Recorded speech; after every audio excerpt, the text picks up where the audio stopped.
प्रदेश के मितानी मन अपन 10 सूत्री मांग लेके हड़ताल करे, ये सही करत है या गलत करत? आपके क्या विचार है?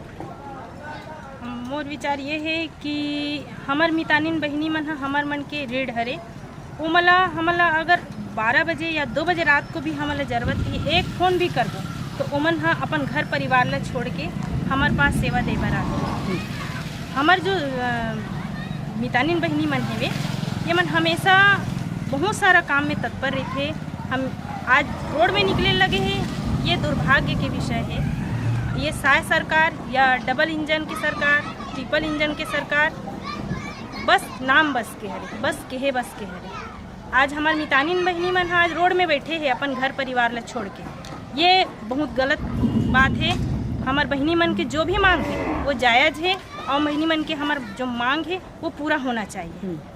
सरकार हर मांग ला पूरा करे।